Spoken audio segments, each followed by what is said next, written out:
Yes so hello students, welcome to the channel.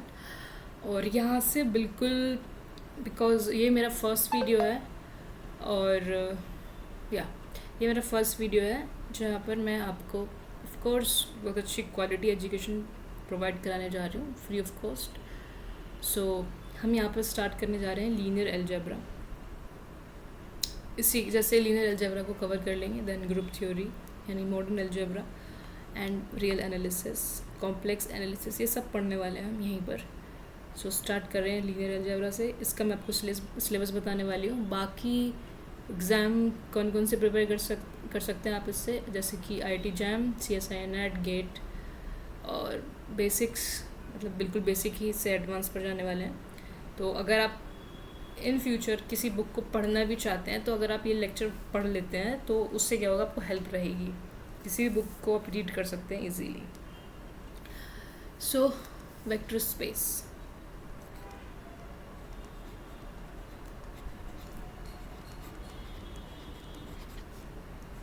काफ़ी long journey रहने वाली है वेक्टर स्पेस में। सबसे पहले, oh my God, this is linear algebra not vector space, linear algebra.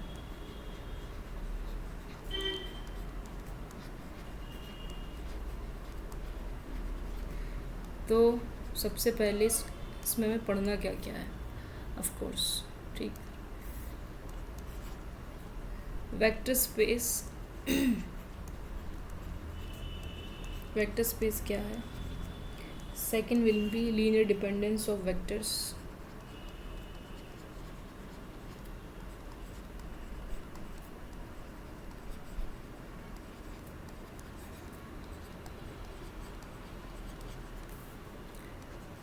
Third will be basis and dimension.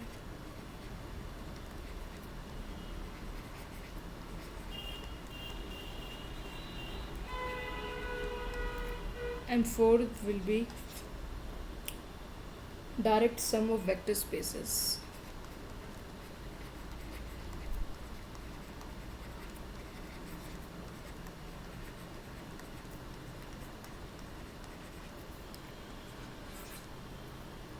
Linear transformation.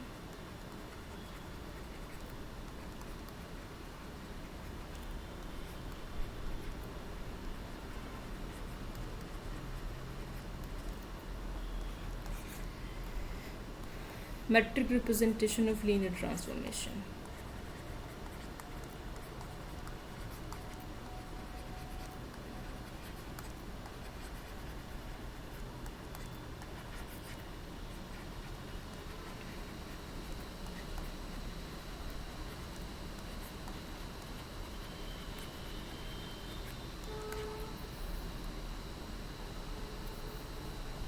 Seventh will be linear functionals and dual spaces.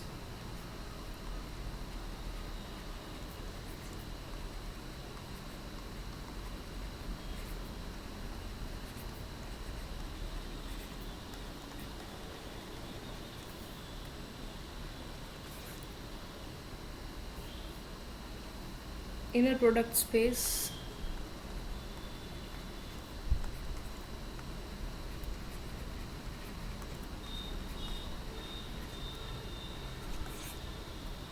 Bilinear and quadratic forms.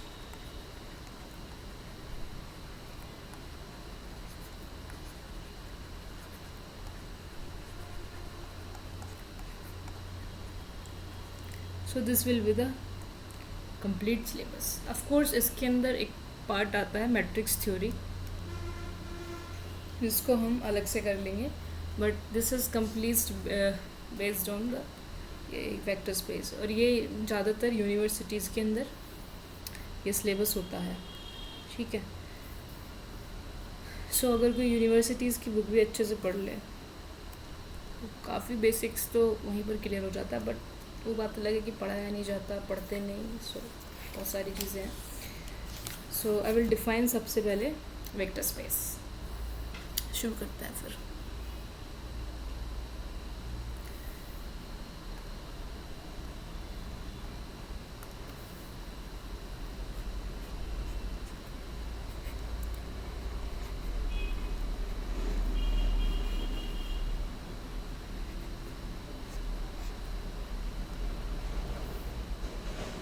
जितना possible होगा उतने अच्छे से तरीके से explain करने की मैं कोशिश करती हूँ।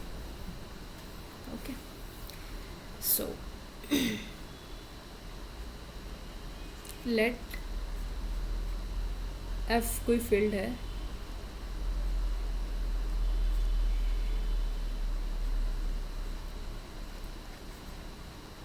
Be a field, the element of field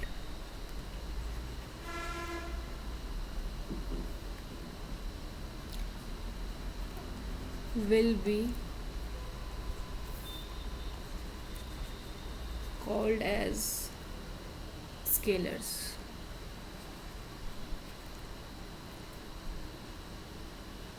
And let V be a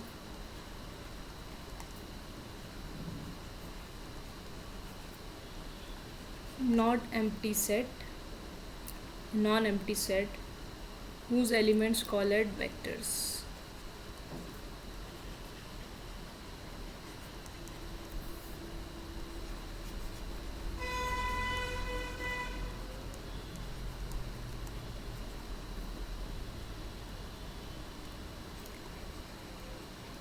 Then V is a vector space. V is a vector space over the field F. If vector space का एक symbol होता है ऐसे, ठीक है, ये vectors एक जो कि एक सेट है हमारा, भी हमने देखा नॉन एम्प्टी, और एफ भी एक स्केलर है, इसके अंदर स्केलर्स हैं, तो हमेशा वेक्टर स्पेस किसी फील्ड पर डिफाइन होगा, ठीक है, ओवर द फील्ड एफ, उसका सिंबल है ये, ठीक। ओके, इफ़ के बाद आता है यस, इफ़ सबसे पहला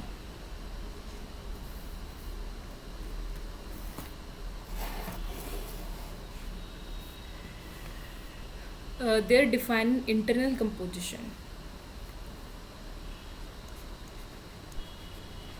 थोड़ी डेफिनेशन लंबी है बट इतना तो एक्सप्लेन करना बनता है। Yes, there is defined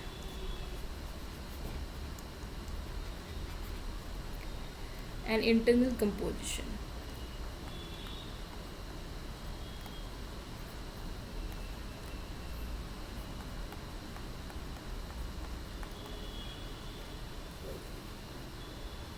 in V।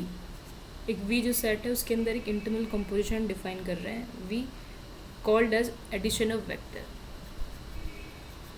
और उस इंटरनल कंपोजिशन को क्या करें हम, एडिशन ऑफ वेक्टर्स, यानी कि वेक्टर्स को हमने क्या करना है, ऐड करना है, addition of vectors and denoted bye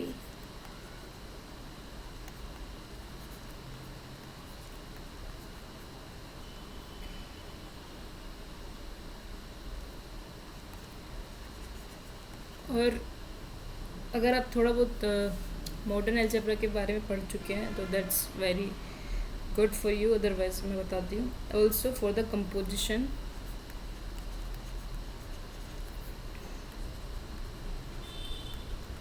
यानी इस कंपोजिशन के लिए, एडिशन के लिए V is an abelian group, ठीक है। तो जब आप मॉडर्न अलजेब्रा पढ़ेंगे वहाँ पर ग्रुप्स वगैरह के बारे में होता है, हालांकि बताने के लिए इसमें है कि काफ़ी समय चला जाएगा, बट थोड़ा सा मैं इंट्रोडक्शन दे दूँगी कि अबेलियन ग्रुप क्या है। जो पहली बार बिल्कुल लीनियर अलजेब्रा को पढ़ रहे हैं, जिन्होंने कभी मॉडर्न अलजेब्रा को नहीं पढ़ा है, थोड़ा सा मुश्किल तो रहेगा बट इतना नहीं रहने वाला, ठीक है। देखो ग्रुप ना हम क्या करते हैं, क्यूबिक सेट उठाते हैं, ठीक है, और फिलहाल के लिए ऐसे समझ लो कोई सेट उठा लिया मैंने G करके, जिसका नाम रख दिया, उस सेट के अंदर मैंने उसके एलिमेंट्स उठाए और उस पर प्लस का ऑपरेशन डिफाइन किया है। फिलहाल के लिए ऐसे समझो, वो कंप्लीट है, कंपोजिशन मैपिंग वो सब बात की बात है, बट अभी फ़िलहाल के लिए ऐसे समझो। तो प्लस का ऑपरेशन डिफाइन किया है, फिर मुझे उस पर 5 प्रॉपर्टी चेक करनी होती है, closure, associative, identity, inverse and fifth one is commutative. तो यदि वो पांचों प्रॉपर्टी सेटिस्फाई कर जाए तो हम उसको अबेलियन ग्रुप कहते हैं। तो इसी तरीके से इन्होंने यहाँ पर बोला है, क्या है, बोला कि वी के अंदर आप एडिशन यूज़ कर रहे हैं, वी के अंदर आप एडिशन यूज़ कर रहे हैं और उस कंपोजिशन के लिए वी को अबेलियन ग्रुप बनना होगा, दैट्स इट। ठीक है, तो फर्स्ट सबसे पहले डेफिनेशन को याद करना बहुत ज़रूरी है। Now the second point is that there is an external composition in V over F. अभी कहाँ पे चल रही है एक्सटर्नल कंपोजिशन? वी और एफ के बीच में चल रही थी, यहाँ पर इंटरनल कंपोजिशन चल रही थी वी के अंदर ही। तो इस बात को ध्यान रखना है, what is internal composition and what is external composition. Yes, there is an external composition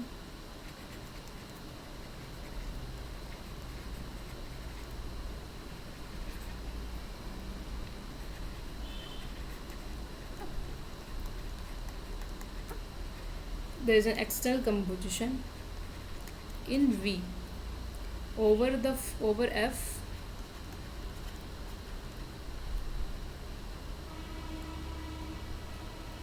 called scalar multiplication. इसका नाम है scalar multiplication.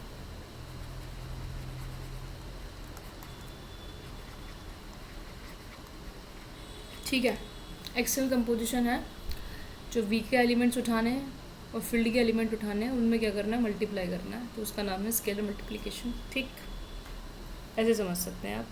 And denoted by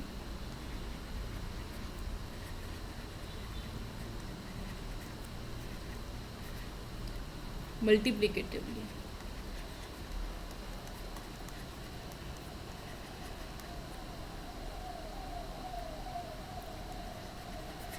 denoted by multiplicatively, that is A alpha belongs to V for all A belongs to field and for all alpha belongs to vector V। so अगर हम इसको इसी बात को देखो, मैं इसमें इतना समय इसलिए ले रही हूँ ताकि आप बिल्कुल बेसिक वाली बात को बहुत अच्छे से समझ लो। यदि आपको वेक्टर स्पेस पे ये पकड़ अच्छी नहीं बन रही है तो फिर सब स्पेस और आगे जाके फिर कन्फ्यूज़न नहीं बना रहेगा। सो अगर समय लग रहा है तो लगाइए। मेरा कहने का सिर्फ इतना तात्पर्य कि काफ़ी स्लो चल रहा है, स्लो नहीं चल रहा है, धीरे धीरे चीज़ें स्पीड पकड़ जाएंगी। ठीक है, चलो, मुझे ऐसा लगता है कि बोल देना चाहिए। यस, इन अदर वर्ड्स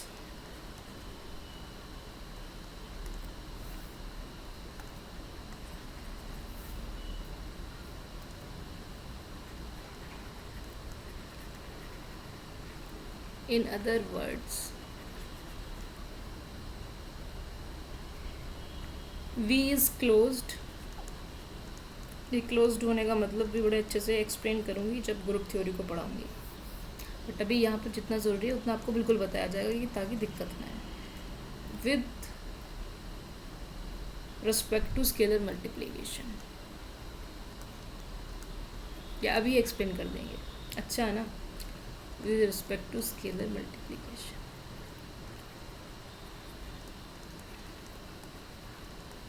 ठीक। यहाँ पर इस बात का क्या मतलब है, V is close with respect to scalar multiplication. इस बहुत सिंपल मतलब है। देखो, क्लोज्ड होने का मतलब हमेशा ये होता है कि आपने जैसे एक सेट वी है, उसके अंदर मैंने 2 एलिमेंट ले लिए हैं, 2 या 4 जितने भी हैं, अल्फ़ा, बीटा और गामा, ऐसे करके मैंने, या ऐसे नहीं करते हैं और अच्छे से बनाते हैं, क्या करते हैं, यस, एग्जाम्पल के लिए समझ रहे हैं ना। जैसे मैंने एक सेट वी लिया है, सपोज ये वेक्टर स्पेस के बारे में ही एक सेट है, ऐसे ले लेते हैं, जिसमें alpha 1, alpha 2, alpha 3 up to ऐसे अल्फ़ा एन टाइप्स के एलिमेंट्स हैं। तो V is close with respect to, कोई भी ऑपरेशन हो सकता है। क्लोज का क्या मतलब है कि यहाँ पर जब मैंने वी पर मेरा ऑपरेशन डिफाइन है सपोज एडिशन का, तो जब मैंने अल्फ़ा 1 प्लस अल्फ़ा 2 किया तो सपोज़ कुछ एलिमेंट अल्फ़ा 3 आया, तो इस अल्फ़ा 3 को इस अल्फ़ा 3 को सेट के अंदर ही होना ज़रूरी है। यदि ये इसी के अंदर से बिलोंग कर जाता है, वी इज़ क्लोज्ड। अब यहाँ पर एक बात लिखी हुई है फोर ऑल। फोर ऑल का मतलब है कि ये बात हर एक एलिमेंट के लिए सेटिस्फाई होनी चाहिए, किसी एक या दो के लिए नहीं होनी चाहिए, हर एक एलिमेंट के लिए सेटिस्फाई होनी चाहिए। और इसके लिए सबसे अच्छा एग्जांपल आप क्या ले सकते हो, ये तो था हमारा इन जनरली हम किसी भी सेट के लिए बात कर रहे हैं। अगर मैं एक पर्टिकुलर सेट उठा के बात करूँ तो सपोज़ मैंने सेट ऑफ रियल नंबर्स ले लिया, ठीक। अब आपको पता है इसके अंदर रैशनल, इर्रेशनल, इंटीजर सब आ गया, ठीक है। सो अब आप एक बात बताइए, जब मैंने कोई भी दो रैंडम एलिमेंट उठा लिए 104 प्लस समथिंग 1/2 भी किया, तो आपको पता है जो भी एलिमेंट बन के आने वाला है एक नंबर ही आने वाला है, किसी भी फॉर्म में है, P/Q, root, irrational, what ever, तो ये हमेशा रियल नंबर से ही बिलोंग करेगा। तो इस प्रॉपर्टी को, यानी कि ये जो एडिशन वाला है ये क्लोज्ड हो गया, ठीक है। इसी तरीके से यदि मैं ऑपरेशन को चेंज कर दूँ, ऑपरेशन किसका लगाता हूँ, मल्टीप्लाई का ऑपरेशन लगा दूँ, ऑपरेशन किसका लगा दूँ, मल्टीप्लाई का ऑपरेशन, इस कुछ भी हो सकता है। तो अगर मैंने ऑपरेशन मल्टीप्लाई का लगाया तो यदि मैं दो नंबर्स को मल्टीप्लाई करूँ जो रियल नंबर से हैं, डेफिनेटली वो एक रियल नंबर ही बनने वाला है, क्लोज्ड हो गया with respect to scalar multiplication. यहाँ पर क्या है स्केलर मल्टीप्लिकेशन का मतलब कि आपने एक अल्फ़ा उठाया है फील्ड से, सॉरी वेक्टर स्पेस से, और एक ए जो स्केलर है वो कहाँ से उठाया है, ओ माय गॉड ये तो ज़ीरो बन गया, ओके यस। और आपने जो ए उठाया है वो उठाया है फील्ड से, ठीक।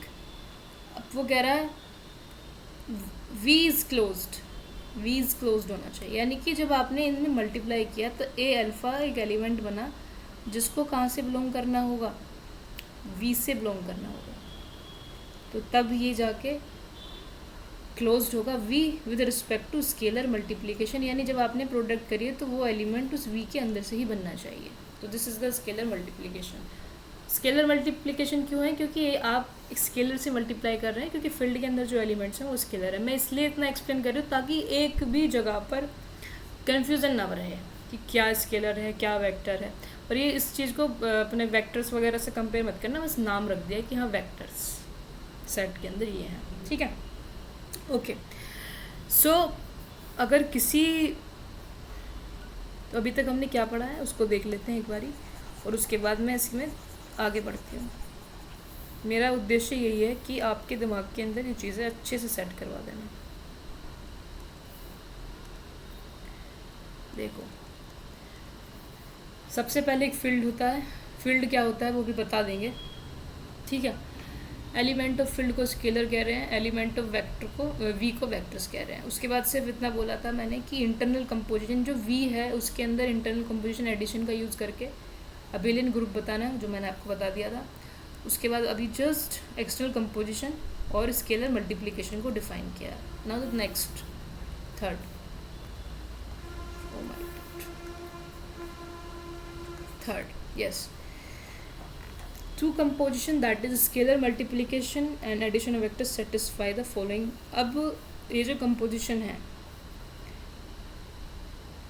Scalar multiplication and vector addition, इनको कुछ पोस्टुलेट्स को सेटिस्फाई करना होगा, तब जाकर आप किसी भी वेक्टर को ओवर फील्ड को वेक्टर स्पेस कहने वाले हो, ठीक है।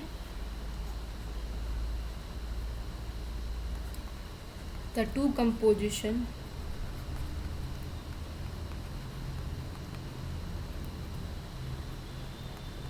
that is scalar multiplication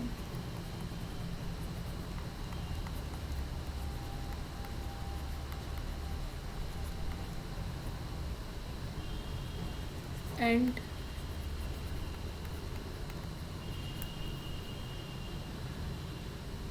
addition of vector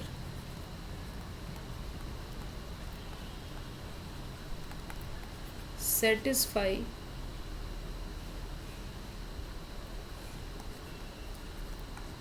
following postulates. एक बढ़िया सी कॉपी बनाओ और उस पर ये अच्छे से नोट्स बनाते हुए चलो, ठीक है। क्या है वो पोस्टुलेट्स, ऑफ कोर्स सबसे पहले क्या कह रहे हैं हम, a alpha plus beta is equals to what, a alpha plus a beta. ठीक है, ये पॉसिबल हो पा रहा है। और किसके लिए, सभी स्केलर्स के लिए पॉसिबल होना चाहिए। और वैसे ही सभी वेक्टर्स के लिए भी, ये फॉर ऑल का सिंबल होता है। ठीक है, second is that a plus b alpha करो तो a alpha plus b alpha for all a b belongs to field and for all alpha belongs to V. Third is what, AB alpha is equals to AB alpha। ठीक है, ये होना चाहिए for all। इसमें क्या है, product कर रहे हैं।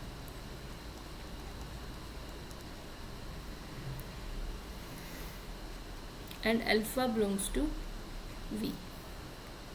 ठीक, then 1 into alpha become alpha. ऐसा क्यों हो रहा है मैं भी बताऊंगी इस बात को। For all alpha belongs to V and 1 is the unity element of the field.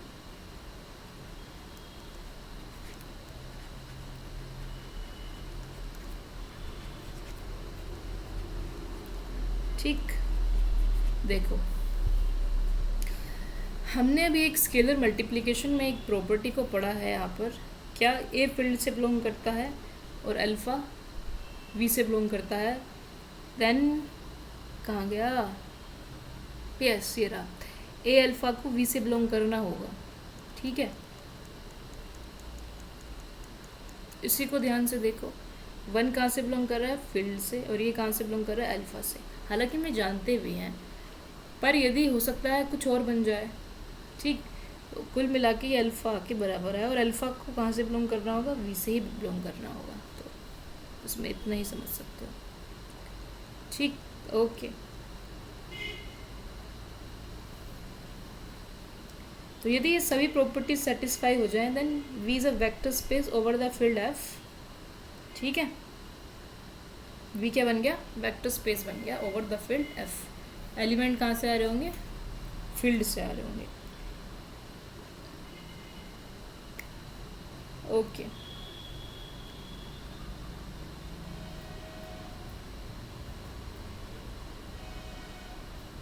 ठीक, चलो अब एक दो एग्जांपल देख लो वेक्टर स्पेस के, क्या क्या वेक्टर स्पेस होते हैं,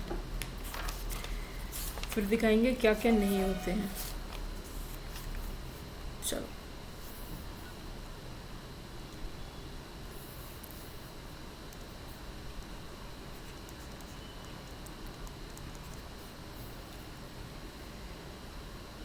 यहाँ पे लिख लो कि V is a vector space over the field F.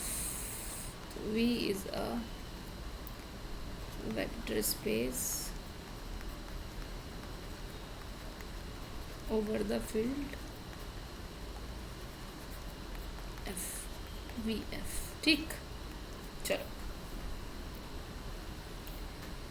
Example देख रहे थे हम। यस,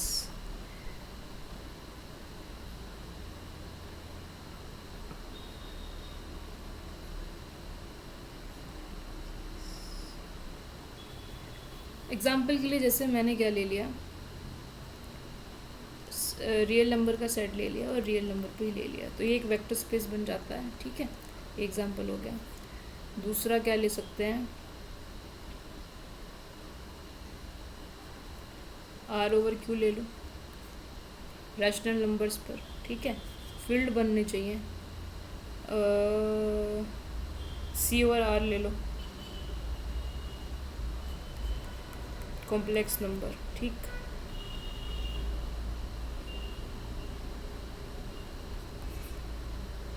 ठीक है, तो इस तरीके से बन सकते हैं।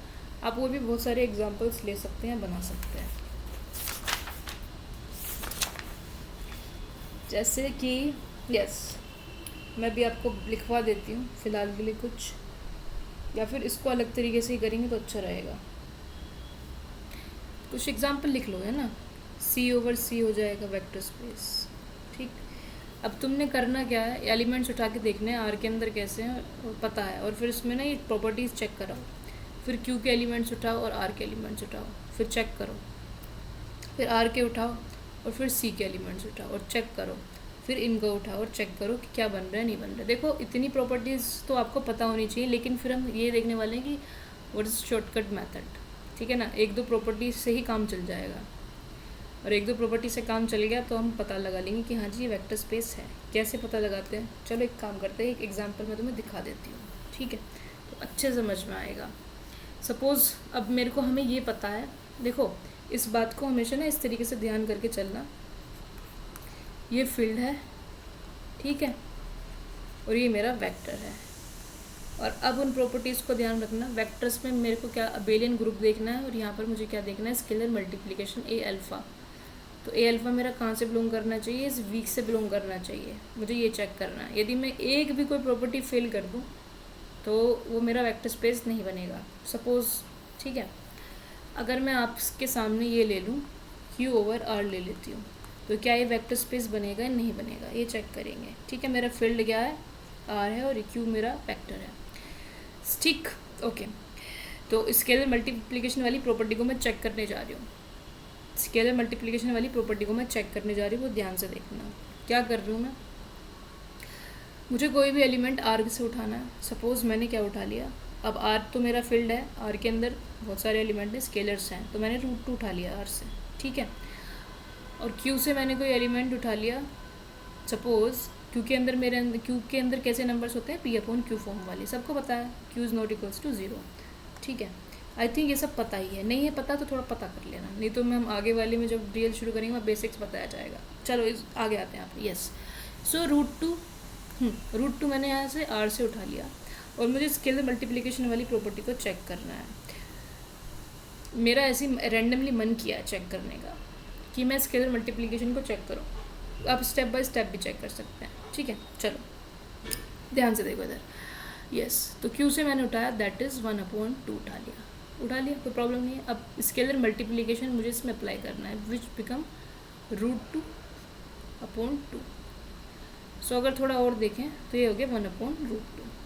ठीक है, जो मेरी कंडीशन कहती है कि A बिलोंग कर रहा है फील्ड को और अल्फ़ा बिलोंग कर रहा है मेरा V को, तो आई थिंक नीचे जा रहा होगा। यस, तो मेरा A अल्फ़ा बिलोंग करना चाहिए V को। अब मुझे पता है मेरा V ये है और F मेरा ये है। जब मैंने इस 1/2 को चेक करा तो ये मेरा Q से बिलोंग नहीं कर रहा है, क्योंकि अंदर रैशनल नंबर्स होते हैं ना कि इरेशनल। तो ये वेक्टर स्पेस नहीं बना। ठीक है, ये वेक्टर स्पेस नहीं बना। वैसे यदि मैं चेक करने बैठ जाऊँ, देखो मैं अच्छा तो 5 था ना। यस, यदि मैं दूसरा चेक करने बैठ जाऊँ,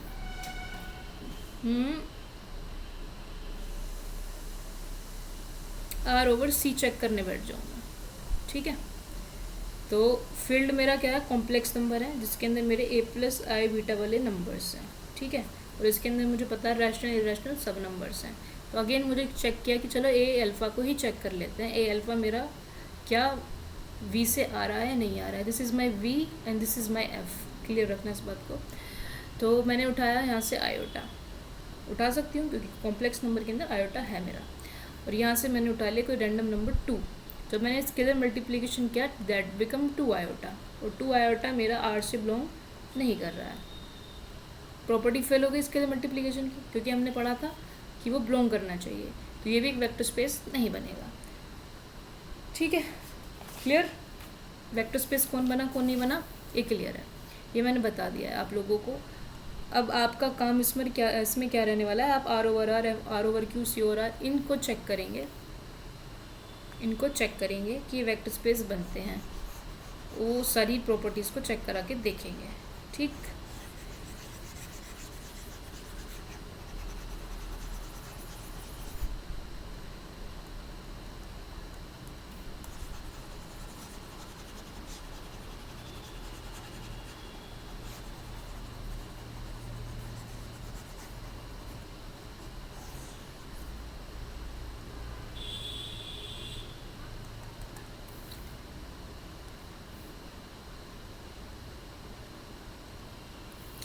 ठीक है, आई होप इतना क्लियर होगा।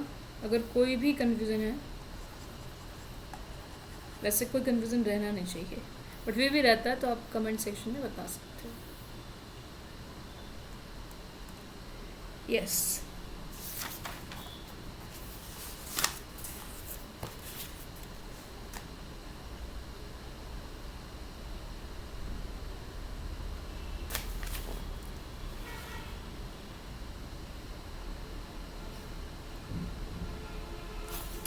तो यहाँ पर आप एक नोट लिखेंगे अभी, यहाँ पर एक नोट लिखेंगे अभी आप।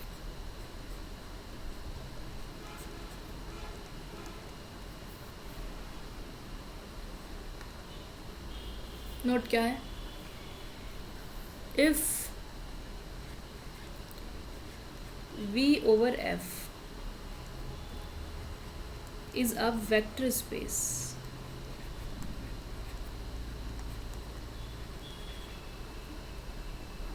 then F is a subset of V। ठीक है, यही नोट है, और आपको फिर इतनी प्रॉपर्टीज़ चेक करने की ज़रूरत भी नहीं रहने वाली है।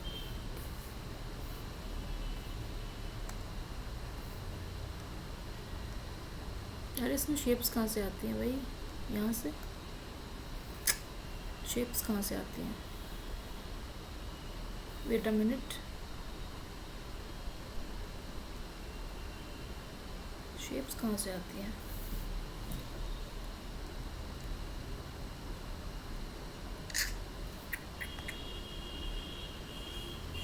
यानी लास्ट टाइम तो मैंने देखी थी, कहीं से तो आ रही थी। ये क्या है? ये भी नहीं है। चलो ठीक है, छोड़ो, कहीं से भी आते हैं, ऐसे कर लेते हैं फ़िलहाल, बाद में देख लेंगे।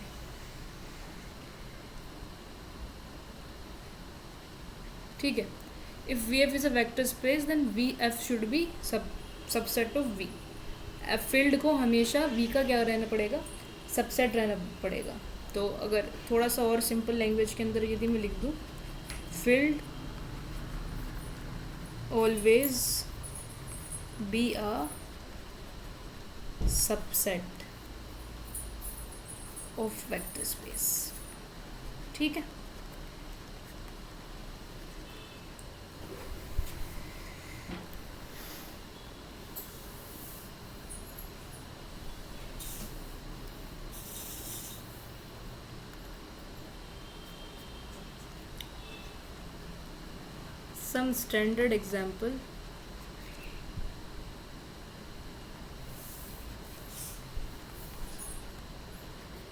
some standard example of vector space।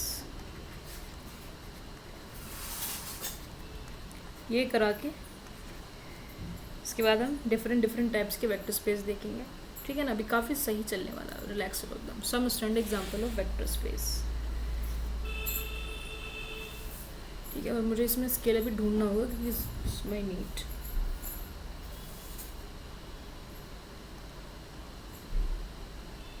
Okay, इधर लिख लेते हैं हम अलजेब्राइक स्ट्रक्चर।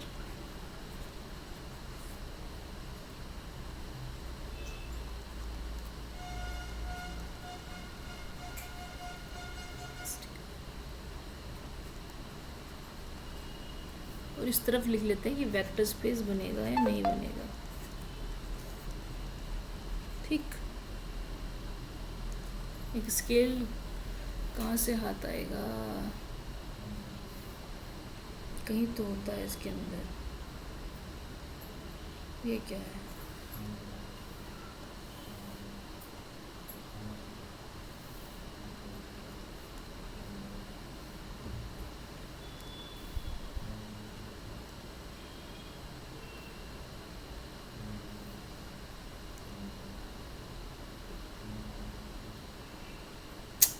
नहीं आ रहा हाथ।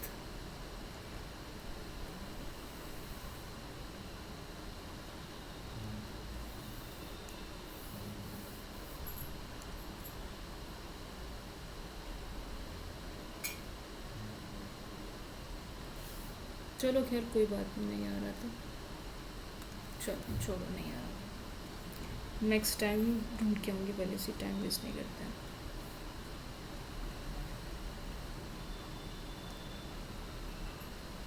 ठीक है। सो सबसे पहली अलजेब्रिक स्ट्रक्चर क्या है, क्यू ओवर क्यू, ठीक है, सेट ऑफ रैशनल नंबर से सेट ऑफ। तो अभी मैंने बस बताया कि चेक करो कि क्या ये इसका सबसेट बन रहा है, नहीं बन रहा। Of course this is a vector space, ठीक। Second is Z over Q, ये चेक करो। तो आराम से देख लो ना, Q is a subset of Q, yes. क्या क्यू सबसेट है जेड का, ये बताइए मुझे। इसके अंदर इंटीजर्स हैं और इसके अंदर रैशनल भी नहीं है, तो नॉट अ वेक्टर स्पेस, ठीक। सिंपल सिंपल ऐसे देख लो ना। उसके बाद R over Q. So is Q the subset of R? Of course, this is a vector space. Fourth, Q over R देखो, R is a subset of Q? Of course not. सारे irrationals बाहर हो गए, ठीक है ना, तो not a vector space.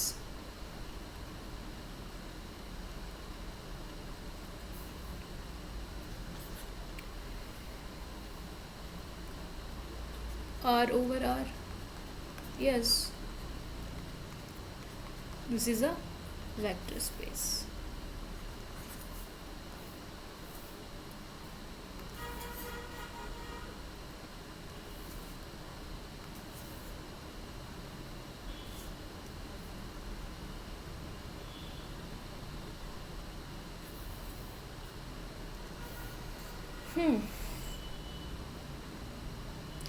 C over R. Is R is a subset of C? Of course, this is a vector space. Is R over C? Is a C the subset of R? No, this is not a vector space. C over C. Is this a vector space? Of course.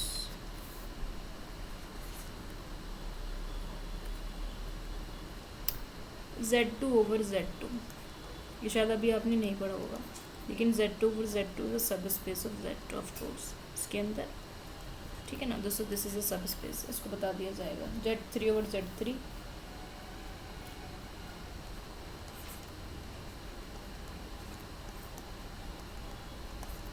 So Z3 is a sub space of Z3, ठीक है।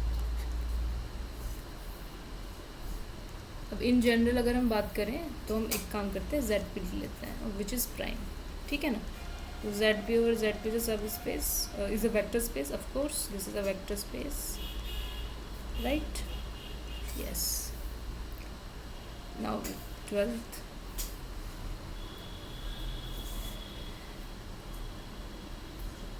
देखो Z3 over Z2, क्या ये सब space बनेगा Z2 over Z3 का? ये नहीं बनेगा, क्योंकि अब मैं बताती हूँ क्यों नहीं बनेगा। आप कहोगे कि ये तो उसका सबसेट बन जाएगा। देखो यहाँ पर जो ऑपरेशन है वो एडिशन मॉड्यूलो 2 है, और यहाँ पर जो ऑपरेशन है वो एडिशन मॉड्यूलो 3 है, तो ये वेक्टर स्पेस नहीं बनेगा, ठीक है। रीज़न यही है क्योंकि ऑपरेशन भी सेम होना चाहिए, ठीक। ये एडिशन मॉड्यूल है, ये जब आप ग्रुप में बताया जाएगा तब आपको समझ में आ जाएगा, थोड़ा बहुत आप पहले से जानते भी होंगे, ओके। सो इन जनरल अगर मैं लिख लूँ ZP और ZQ, सो अगर P is not equals to Q है, so it's not a vector space, ठीक है, ठीक। So yes, Z7 over Z13, तो same condition, not a vector space. So actually battery is about to die my phone, so इस class को मुझे यहीं पर रोकना पड़ेगा। सो अगर आपको ये अच्छा लगा है, समझ में आया, बिल्कुल बेसिक था आज, अभी हमें इसमें और एडवांस चीज़ें करानी है, बिल्कुल चलेंगे। So thank you so much for the watching.